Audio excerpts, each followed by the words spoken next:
Hoy, magandang araw mga pare at welcome dito sa Paring RJ TV. Ako nga po pala si Paring RJ. Nako, ang mga pag-uusapan natin ngayon ay mga pare, syempre, walang iba kundi impeachment. Anak ng team na pa. Walang katapusang impeachment laban kay BP Sara. At ano nga ang update kay Jason Sa, kay Sir Jason Sa? Nako po, parang may nilabag daw. May nilabag ang NBI sa pagdakip nitong si Sir Jason Sa. Naku po, yan ang pag-uusapan natin mga pare. At may pag-uusapan pa tayong matindi. Ito, may umuugong mga pare, may umuugong na usap-usapan dyan sa Senado. At pag-uusapan natin lahat yan dito sa ating channel. Pero bago tayo mag-umpisa mga pare, please subscribe to my channel at huwag kakalimutan. Ha? Ayan ang importante, huwag kakalimutan mag-share at mag-likes ng ating mga videos. Kung hindi, naku po, magtatampo ako sa inyo. Joke lang. Huwag kakalimutan mag-share at mag-likes ng ating mga videos. Pakipollow po ang aking Paring RJ sa Facebook, Paring RJ TV dito sa YouTube at Paring RJ Banateros sa TikTok. Kaya nagla-live tayo dito sa ating YouTube mga pare tuwing gabi. At tinatry natin kasi ngayon baka hindi tayo makapag-live. Pero susubukan natin mag-live kung maaari para mas maganda, nakakapag-usap tayo, di ba? Mas okay yun, di ba? Pinag-uusapan natin yung mga aswang. Nag-live ako kagabi at ang pinag-usapan namin yung mga aswang sa Capiz, walang hiya, aswang sa Iloilo. At least nare-relax yung mga kababayan natin at syempre bilang isang OFW at yung mga kaibigan natin na nasa ibang bansa boring yan at naghahanap ng paglilibangan. So, tatry natin mag-live mga pare pero hindi ko maipapangako na araw-araw pero itatry po natin. Yan O, umpisahan na po natin to mga pare. Naku po. Ito muna umpisahan natin. Ito yung impeachment ni BP Sara dahil gigil na ang mga kongresista natin na kay BP Sara na i-impeach kasi nga hindi umatin nagmumukha silang tanga. Alam nyo ba nagmumukha silang tanga dyan sa Congress dahil sa ginagawa nilang impeachment kay BP Sara? Pinagmumukha nilang tanga yung mga sarili nila kasi kahit anong patawag nila kay BP Sara hindi pumupunta. Bakit? Kasi illegal yung ginagawa. Hindi naman illegal pero hindi tama. At karapatan ni BP Sara kung pupunta siya o hindi diyan sa Congress mga pare para lang sa kaalaman ninyo. Hindi po yan pwedeng pilitin at hindi po yan pwedeng utus-utusan. Okay? Para malinaw po sa atin yan. At yung mga kasablayan nga nila na nilalabas nila yung mga hindi dapat ilabas. 'Di ba? Magkakaalaman dahil matindi ang ginawa nila kay Attorney Manscarpio at hindi siya papayag na paganong-gano na lang. Naku po. So mali po yun yung nilabas nila at meron siyang batas patungkol diyan sa paglalabas ng tinatawag na bank may privacy nga yan di ba? Bank secrecy. So batas yun pero meron pang mas malalim na batas na ipinaliwanag. Nakalimutan ko yung pangalan ni attorney Yung attorney ni Attorney Manscarpio, yung abogado niya, yung isa. Yung isa niyang abogado si Attorney Abayon for tawag dito parang spokesperson. So iba yung gumagalaw doon pagdating sa kaso niya. So ayan ang mga natin hihintayin natin kung ano ang mangyayari diyan. Ito panoorin natin to mga pare kung ano yung ginagawa ng mga tarantado na to. Hindi otomatikong magiging miyembro ng House Prosecution Team ang chairperson ng House Justice Committee na nagsagawa ng pagdinig sa mga reklamong impeachment laban kay Vice President Sara Duterte. Ayon kay House Justice Panel Chairperson. Ito kasi yung parang pagdating diyan sa pag naakyat na yan sa Senate andyan yung magkakaroon ng prosecutor. Sila yung sa House yung para magiging prosecutor ng impeachment ni BP Sara. So yun na yung hearing. Yun na yung hearing na tinatawag. Yun yung trial na tinatawag, hindi diyan sa Kamara. Okay? So parang magbobotohan daw sila diyan, sabi nito, pero hindi daw ibig sabihin kung sino yung chairman ng tinatawag na dyan sa Justice Committee na ginagawa nila ngayon, hindi daw yun automatic na siya nakagad yung kasama doon sa prosecutor, di ba? Hindi daw yun ibig sabihin. Parang may botohan pa daw yan. So, pakinggan natin. At Batangas 2nd District Representative Jervy Luistro, plenaryo ang naghahalal kung sino-sino ang bubuo sa prosecution team. Okay. Posible ring magkaroon ng private prosecutor sa grupo. Ang maliwanag, they need to be elected by the plenary. No? Hindi naman kami nag-volunteer dyan. So we anticipate that with respect to this impeachment, we will be elected or whoever prosecutors or House members will be joining the prosecution panel, they will be elected as well by the plenary. Subalit sa ngayon anya, abala pa ang House panel sa pagbuo ng committee report at resolusyon na magsasaad ng articles of impeachment laban sa Vice Presidente at target aprobahan sa May 4, araw ng Lunes. Ito ay matapos na makitang may probable cause para umusad ang proseso. Alam nyo, automatic na yan. Alam na namin na may probable cause kahit nung una pa lang, hindi nyo pa inuumpisahan yan. Ayun kagad ang plano nyong gawin. Anak ng putya, yung sa presidente, ang bilis nyong tanggihan, pero pag sa vice presidente, automatic. Yung mga utak nyo kasing mga bugok, mga demonyo kayo, ang plano nyo lang talaga dyan, hindi, maging totoo tayo. Ang plano nyo lang talaga dyan, ma-impeach si VP Sara para yung mga manok nyo natatakbo sa 2028, anak ng putya, walang kalaban. O hindi mahihirapang manalo. Bakit? Kasi wala yung pinakamalakas nilang kalaban. Ito lang yan malaking tinik si VP Sara sa inyong lahat, mga tarantado kayo. Yun lang po yan. Kaya wag nyo kaming lukuhin na may probable cause, anak ng putya. Mali-mali nga yung ginagawa nyong proseso dyan Para kayong mga gago Diba? Ginagawa nyong katatawanan. Kaya nga pinagtatawanan kayo Kita nyo yung mga comment, yung mga post, yung mga reaction dyan sa mga pinopost dyan sa House of Representative, yung ginagawa nyong hearing dyan. Pinagtatawanan kayo kasi mukha kayong mga clown. Mukha kayong mga tanga. Diba? Kahit simpleng Pilipino, kahit simpleng mamamayan, maiintindihan yung ginagawa nyo, namumuliti ka lang kayo. At kaya nyo ginagawa yan para sa benepisyo nyo o yung para sa 2028. Diba? Ganun lang kasimple, para sa 2028 lang to lahat. Para hindi manalo si VP Sara at hindi makatakbo si VP Sara kaya gusto nyo i-impeach. Yun lang yan. Wala nang iba. Proseso ng impeachment kasunod ng 4 na pagdinig kung saan inilatag ang mga ebidensya, testimonya at testigo laban kay VP Duterte.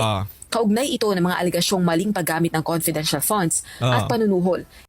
Maling paggamit daw ng confidential funds. Ito daw yung ground for impeachment versus VP Sara. Okay, sige. Panunuhol. Ano kaya yung panunuhol na yun? Hindi maipaliwanag na yaman. Anak ng putya, yung mga yaman nyo kaya, no? Hindi. Yung mga yaman kaya ng mga hayop na to, may ipapaliwanag kaya nila? Kasi yung mga ibang congressman dyan, putyang ina, nagtatricycle lang noon. Pero ngayon, ibang yaman na. Yung yaman ba ni Abante, mapapaliwanag ninyo? Yung mga relo niya? Ay nako. Sige. Magkaanohan tayo kung mapaliwanag nyo yung mga yaman nyo, iba't ibang uri ng relo ni Abante na milyon ang halaga. Paano niya maipapaliwanag yan? Sige daw. Matinding pagbabanta at destabilization. Anak ng putya. Eto, sige. Kaya nagbanta si VP Sara dahil may banta sa buhay niya. At alam niya, may intel naman yan. Alam niya kung sino yung may planong tugisin siya. Nagbanta siya dahil binabantaan siya. Anak ng putya, mga bobo kayo. Etong mga pare, yung grounds for impeachment versus VP Sara, lahat ba to, eto bang tatlo na to, nakakaapekto sa nangyayari ngayon sa Pilipinas, sa paglubog ng Pilipinas? Isipin nyo mga pare, eto ba'y nakakaapekto? Eto ba yung mga, yung grounds ba na to, yung dahilan kung bakit bumabaha sa Pilipinas at sa mga tinatawag natin na flood control ghost project? Eto ba yung dahilan? Ito ba yung dahilan ng pagtaas ng mga ng oil natin? Ito ba yung dahilan? Ito ba yung dahilan kung bakit tayo gutom? 'Di ba? Hindi. Puta, yung 125 nila, pinag-aano nila yung 125 o sinasabi nila na 600 million na kung ano-ano, basta marami silang sinasabi na kung magkano yung nilustay daw ni VP Sara. Anak ng putya, yan ba yung dahilan kung bakit lubog na lubog ang Pilipinas sa utang? Yan ba yung dahilan kung bakit trilyon na ang nawawala sa pera ng bayan? Yan ba? Di ba hindi? Utang ina ninyo, imbis na atupagin ninyo, mga tarantado kayo, yung pag-iimbestiga dyan sa flood control, na ito yung may pinakamalawak o etong panahon na to ang may malawakang pagnanakaw sa pondo ng bayan. Bakit hindi nyo imbestigahan? Mas inuunay, hindi naman sa sinasabi natin na wag natin tong pag-usapan, pero putang ina, gigil na gigil kayo dito sa impeachment ni VP Sara samantalang sa flood control tahimik kayo lahat. Ginagalit nyo ako Hindi, isipin nyo, lahat ba nang nandyan sa may, lahat ba nang naandyan sa Justice Committee na yan, nagsalita laban sa flood control? Kumontra o nagahalit sa flood control? Wala. Kahit ni isa dyan, hindi nagalit sa flood control. Dyan sa issue ng flood control na yan, wala. Tangina nyo. Mga hayop kayo, di ba? Sino lang yung mga nagagalit? Yung mga may, yung mga may pakialam sa bayan. Di ba? Yun lang. Sila lang yung nagagalit pagdating dito sa flood control. Pero putang ina, pag etong mga kongresista na mamadali dyan sa impeachment ni BP Sara, putya, hindi mo marinig yan na kinontra yung flood control. Oh, totoo. Bakit? Ay, hindi ko alam. Kayo na mag-isip kung bakit. Baka nakikinabang, di umano. Oh, sino yung pinapakulong nila sa flood control? Puta, yung mga kalaban nila sa politika. Yung mga hindi nila kakampi. Yung mga balakid sa mga plano nila sa mga susunod na taon. Diba? Yan yun. Alam natin yan. Putsang inang yan. Kaya mga buwisit kayo di ba? Oh, tuloy. Hindi maipaliwanag na yaman, matinding pagbanta at destabilization. I wish to focus on our remaining duty in the Justice Committee. Ako lang ba yung naiirita pag nakikita ko tong pangit na to? Hindi putang ina pangit Dami mo ng pera, putang ina yung mukha mo, hindi mo paayos.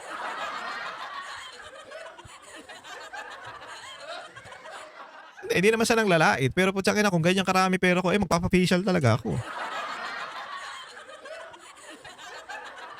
To be able to proceed with the approval of the committee report, the resolution, and the articles of impeachment, and to be able to transmit it to the plenary. No? I-defend pa natin yan before the plenary vote. Noong 19 Congress Bagal sa nyo. unang pagtatangkang i-impeach ng Kamara, si VP Duterte, kabilang si Congresswoman Luistro sa House Prosecution Team. Gayun din ang iba pang House Justice members gaya ni na Iloilo 3rd District Representative Lawrence Defensor, Manila 3rd District Representative Joel Chua, San Juan City Representative Bel Zamora, Bukidnon 2nd District Representative Jonathan Keith Flores, One Rider Party List Representative Rod. Tandaan nyo tong mga to Tandaan nyo to Okay ng inang tong mga to. Oh, putya One Rider Party List Parang hindi maramdaman ng mga rider yan Oh. Pero mo, putang ina ginamit nila sino ba to? Sino ba yun si rider na Kalimutan ko yung pangalan. Basta yung sikat na rider sa LTO dati, si Sir, nakalimutan ko Ginamit nila yon para manalo sila, makaupo sila sa One Rider Party List. Alam ko pang second nominee to si yung rider, si Sir Basta ang pangalan nga nun. As eto first nominee, putang ina. Ang party list nyo, para sa mga rider. Anak ng hayop kayo, bakit nangingialam kayo dyan sa impeachment? Hindi ko alam kung anong style dyan sa Congress kung paano ba yung sistema nila dyan, kung dapat ka ba makialam doon sa impeachment o kung ano ba yung nire-represent ng party list mo. Hindi kasi ito Kung ano yung nire-represent ng party list mo, halimbawa yung axe teacher na sinatawag yung teacher ni ni yung convicted na si Franz Castro. Putang ina, nire-represent nyo ba yung teacher? Teacher, putang ina, pero hindi mo dapat teacher din yung nandyan. Ikaw, puta, teacher ka ba? Hindi ka nga marunong ganun din dito sa rider. Puta, i-represent nyo yung rider. Nahihirapan na yung mga rider ngayon, Putang ina, tapos hindi kayo maramdaman. Ang kakapal lang mukha nitong mga to. Ayan, tandaan nyo yung mga mukha niyan, mga demonyo yan. Gutierrez. Rosa Licoz, UNTV News and Rescue. Diyos ang... Ayan ang natin, balita natin dyan sa impeachment na yan. Putya, talaga namang gagawin ng lahat. Hindi, nyo na kagad, iakit nyo na sa Senado yan. Pero mga pare, ito malupit Ito bago tayo pumunta dun sa ating sunod na balita, yung kay Sir J. Meron daw ugong-ugong di umano. Tawag dito, may usap-usapan na lumalabas daw sa dyan sa Senate, mamadaliin na daw, ipupush daw talaga ni Soto at ni Lacson yung impeachment ni BP Sara. Talagang minamadali na nila yan. At tinotodo na nila. Di umano, may nagsabi lang sa atin. Talagang ipupush nila yan. Kaya nagmamadali at naghahanda na sila dyan. Ngayon, kaya pala all of a sudden, si Senator Chis Escudero, dinawit ni Romualdez at idinidikit kay Zaldico at parang tila si Senator Escudero ay parang siya ang pinapalabas na mastermind, hindi si Romualdez. Kasi siya daw ang kadikit o silang nag-usap ni Zaldico. Yun pala, meron palang ibig sabihin yon mga pare. Isipin nyo Ito pala ang ibig sabihin. Ngayon, Kaya pala nila idinidikit si Escudero kasi parang nag-uugong at lumalabas na ibabalik courtesy of minority etong si Cheese Escudero sa sa pagiging SP. Oh, inaano nila parang pinipigilan o pinapalabas nila na masama si Escudero para hindi maging Senate President. Yun pala para hindi maibalik sa Senate President, maging Senate President ulit. Yun parang yun daw ang nagiging issue dito kaya pinapaingay nila o niyuyurakan nila si Escudero. Kasi nga naman, pag si Escudero na ang naging anong tawag dito, naging Senate President, hindi lulusot yung impeachment na yan. Kasi hindi po pwedeng yung magdesisyon yung mga sablay. 'Di ba? Nasa SP pa rin yan. So kailangan tama kasi attorney yan, abogado yan si Escudero. Siyempre, doon siya sa tama. Kasi kung hindi po siya, Supreme Court ang makakalaban niya. Oh. 'Di ba dahil sa tingnan mo, dahil sa katarantaduhang ginagawa ng Congress, pinagalitan sila ng Supreme Court. Putang ina, anong pinagagagawa niyo, kakayupan niyo? Ayusin niyo 'yung trabaho niyo, ha. Oh. Wala nakikita kasi natin nakikita ng mga tao yung kahayupan nila, katarantaduhan nila Na talagang ito lang para lang to sa 2028 at mapatigil nila sa pagtakbo si BP Sara sa 2028. Yan lang yan. At eto nga, yung sinasabi ko, si Escudero ay tinatrabaho para hindi mabalik sa pagiging Senate President. Kasi pag naging Senate President siya, malabo na yung impeachment, hindi nila maipupush. Kaya naghahanda na si Soto at Lacson na maipush yung impeachment tong dalawang bugok na to Dalawang kamote na to Puta ay nako. Nung naging naging SP yan si Soto tsaka si anong tawag diyan si Lacson naging chairman ng Blue Ribbon, sumabog Tangina nawala yung ang ganda nun di ba? Yung si Escudero tsaka si Marcoleta, putya ang ganda Ang ganda ng daloy, putya alam yung investigasyon na ginagawa nila, putya mayroong may malalaman na kagad kung sino Ang bilis. Samantalang puta yung nandun na, yung sinabi na nung Diskaya na kung sino yun, si Romualdez, putya biglang pinalitan. Ayop ganyang kademonyo yung mga yan. Tangina biglang inalis si Escudero dahil 'di ba yung impeachment anong tawag dito, pinabalik sa Kamara dahil unconstitutional nga yung ginawa nila Hindi lang naman si Escudero nagsabi noon Korte Yung Korte, Supreme Court ang nagsabi na yan, ayusin niyo yan, unconstitutional yan, ayusin niyo. O binalik sa kanila, dinasala nila, punta para mga gago. Mga demonyo Yung papel aanuhin mo, dadasalan niyo para kay mga tanga. Na pinagmukan, hindi binababoy, ang bababoy binababoy nila yung yung sagradong misa, sagradong pagpupuri sa Panginoon, 'di ba? Sagrado 'yan Huwag niyong babuyin.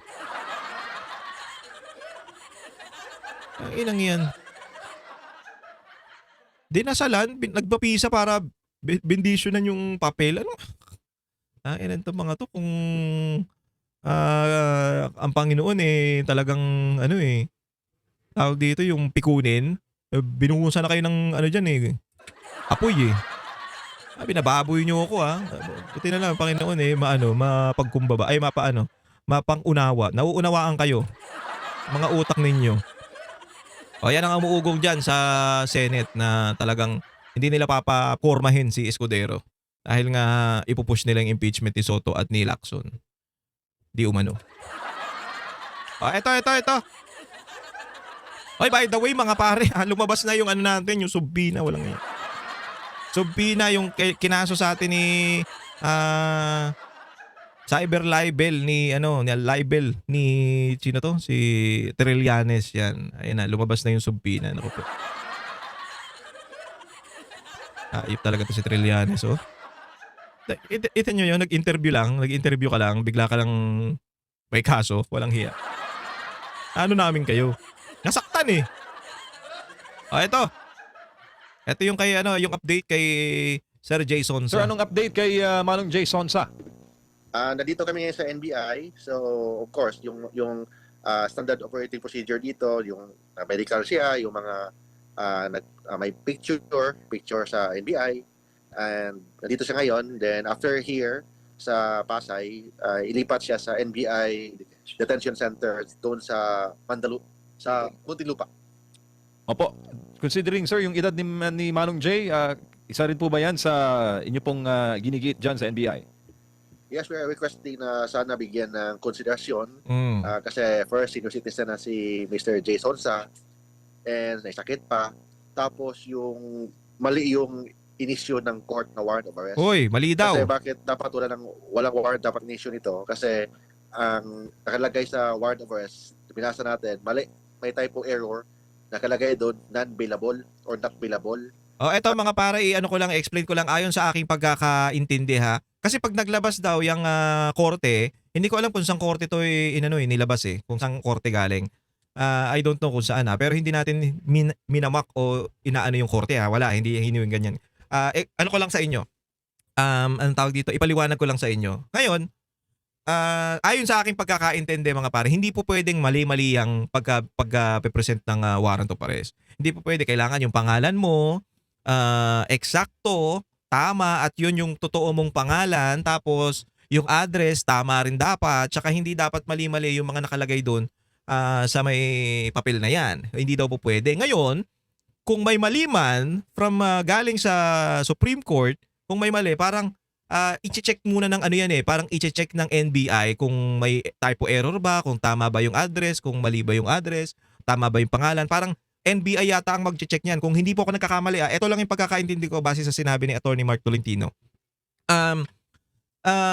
I-check daw yan. Ngayon, parang ang sinabi, bago yan i-present ng NBI o ng mga pulis, kailangan sure na yun talaga yung tama.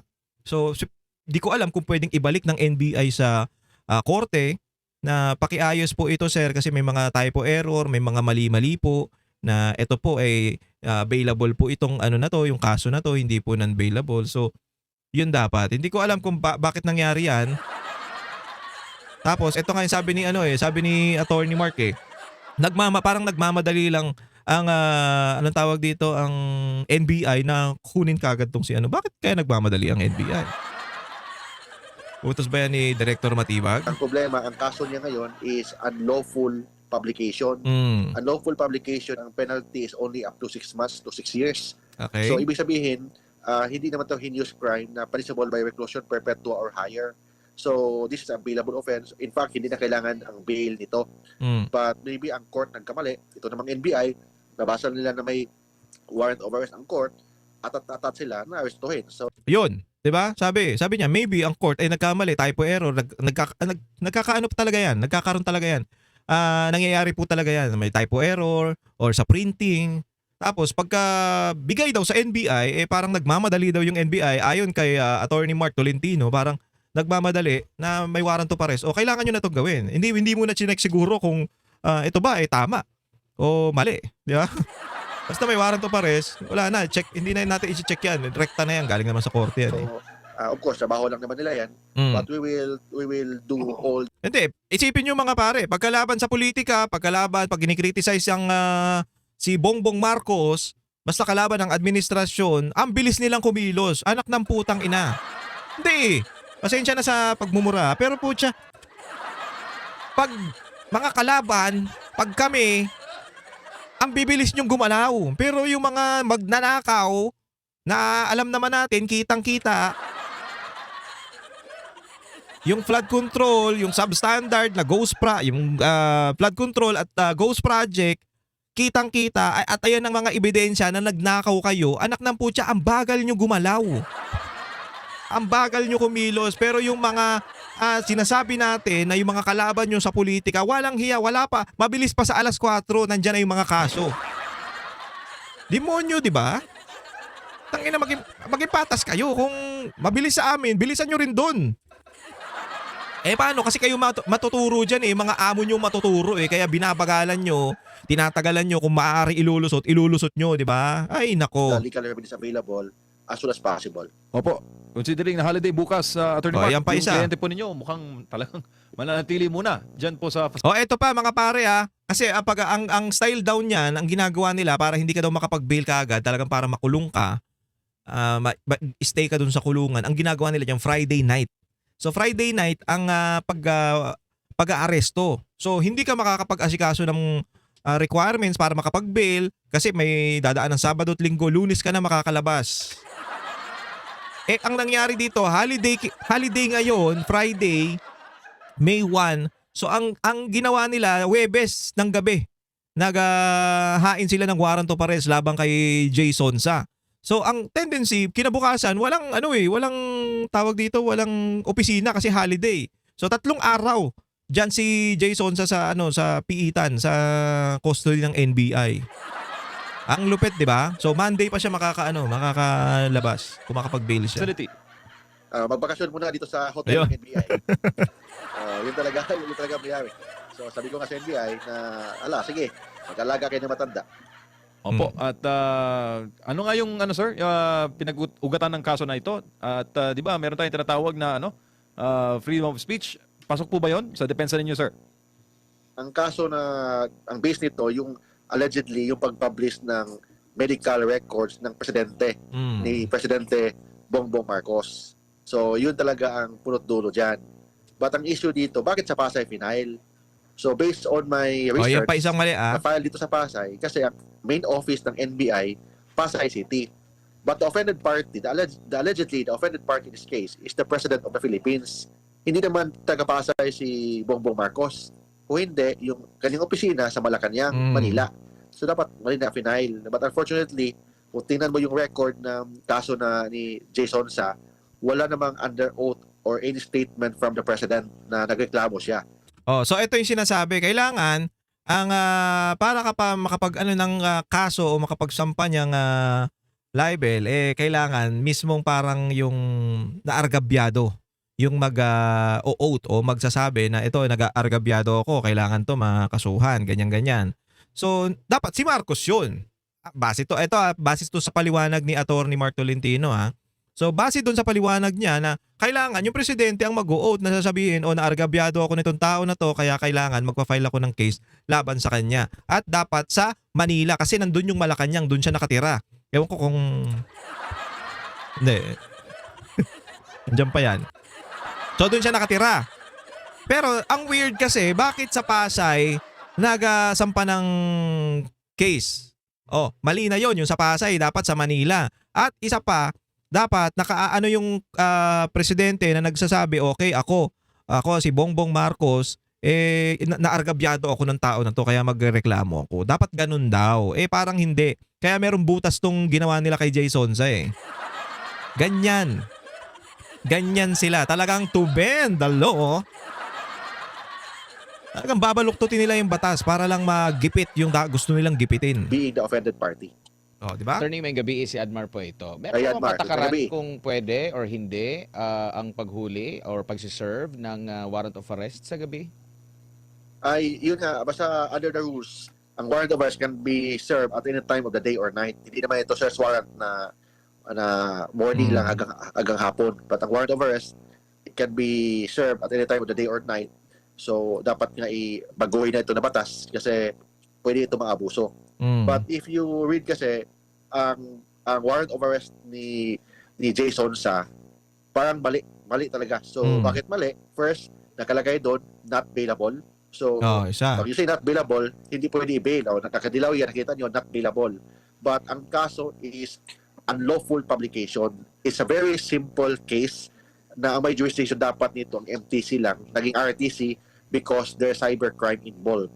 But still, this is a bailable offense. Or kung hindi man bailable, a bail is not required in this case. So, baka nagkamali ang court, then ito namang NBI, atat na atat, ang ginagawa ng NBI is sinunod lang nila ang order ng court. But we will do our best na ma-release si Jason as soon as possible. Opo. Holiday bukas, wala din pong patakaran na pwedeng magpiyansa if ever man na ma-question ito. We will try our best na maghanap ng kung pwede magpiyansa as soon as possible. But because na jurisdiction is ng kaso nito, ang may hawak ng kaso nito is Pasay, sarado ang Pasay City Hall bukas, sarado ang mga courts bukas. So, sa tingin ko, maka-bail kami or we will request the court to issue an order May 4 pa. of the immediate release of Jason sa as soon as possible. So we will do the request to the court Monday as soon as, but kung may available tomorrow or kahit weekend, we will do. Basta lang ma-release si Jason sa as soon as possible. Opo. Regular po ba or common po ba, attorney, na yung offending party ay hindi yung nag-file ng Yun nga, first, kaso? ang NBI, walang personal knowledge. Hearsay. Lahat ng statement na sinasabi nila, hindi personal knowledge nila. The NBI, they can investigate, but still, dapat may witness, may complainant. In this case, walang complainant. Ayun ang sinasabi, walang complainant. Parang saan galing yun? 'Di ba? Saan galing yung kaso na yun? Dapat ang magko-complain doon kung sino yung naargabyado, yun yung sinasabi natin. Which is sa part na ito, mga pare, ang naargabyado si Bongbong Marcos daw. Kasi nag-share sila o nag-post si Jason sa ng yung sinatawag na yung parang ano to ito yata yung anong tawag diyan, yung medical report na si Bongbong Marcos nga ganyan-ganyan. So, dapat ang magsabi na naargabyado ako mismo yung Bongbong Marcos, 'di ba? Dapat 'yun. Parang pagdating nga dito, hindi daw. Hindi daw, parang wala daw nagreklamo. Ang weird, 'di ba? O sino nag-file niyan? At least man lang, ang offended party Yes. may nag-execute ng affidavit, but walang affidavit na in-issue ang ating presidente. 'Yun. So kasi walang in-execute na affidavit ng ating presidente, so lahat ng mga pinagsasabi ng NBI doon sa piskalya sa aming preliminary investigation, hearsay. So if yun. hearsay, walang Tangina, no? Hindi. Isipin nyo mga pare, ito nung pumasok yan si Matibag, nagkakagulo na dyan sa NBI. Pucha, nayuyurakan yung reputasyon ng NBI dahil dyan sa director ninyo Di ba? Ano ba? Hindi, isipin nyo to mga pare, nung pumasok yan si Matibag dyan sa NBI bilang NBI director na hindi naman dapat siyang susunod na NBI director. Anak ng putya, bigla na nagkagulo. Bakit? Bakit pinasok yan si Matibag? Kasi may plano at may gagawin para may utos sa kanya sigurado. Di umano. Natrabahuhin yung mga kumakalaban dito sa ating administrasyon. O yung nagkikriticize sa administrasyon. Kailangan niyang asikasuhin yan. At eto na nga, sinampula na si Jason sa na medyo alanganin at kitang-kita natin yung mga paliwanag ni Attorney Mark Tolentino na sablay itong warrant of arrest na to. 'Di ba? Pero ginawa pa rin nila. Alam nilang mali yan, malamang alam nilang mali. Pero ginawa pa rin nila. Narinig ko nga doon sa sinabi nung yung pinoposasan si Jason sa, 'di ba? Posasan ka namin, sir. Kasi baka baka masita kami. Yung mga yan, hindi naman kikilos yan kung walang utos. Sino yung nagmamadaling nag-uutos dyan na dakpin to si Jason sa? Malamang, alam nyo na kung sino. hearing or walang evidentiary value. Opo. Maaari bang malaman kung bakit nandito sa Metro Manila si Manong J? Kasi ang alam natin, nakabase siya doon sa Nasa Mindanao. Davao si Manong J talaga, doon siya nag-base. Pumunta siya dito sa Manila kasi pinaghandaan po namin ang bail po niya with respect sa libel. Kasi ang libel, normally may bail talaga yan. But with respect to this unlawful publication, kasi mababang kaso to, normally, ang gagawin ng court, hindi talaga mag-issue ng warrant of arrest. In fact, bail is not required. Baka that's why na nagkamali yata ang court, but that's why na shock kami nang tumawag si Sir J sa akin na may NBI daw, maraming tao sa bahay nila para arrestuhin siya, na dapat hindi ito mangyari kasi hindi pa naman nag-issue ang court ng warrant of arrest with respect sa kaso ni na libel. Kung may nag-issue man itong unlawful publication na kaso, but dapat walang warrant of arrest na in-issue. Opo. Kailan po daw po na nailabas yung desisyon ng korte na umabot pa ng gabi yung implementation nito? Kaya hapon lang, mga bago magsarado ang opisina, mga 4 o'clock yata.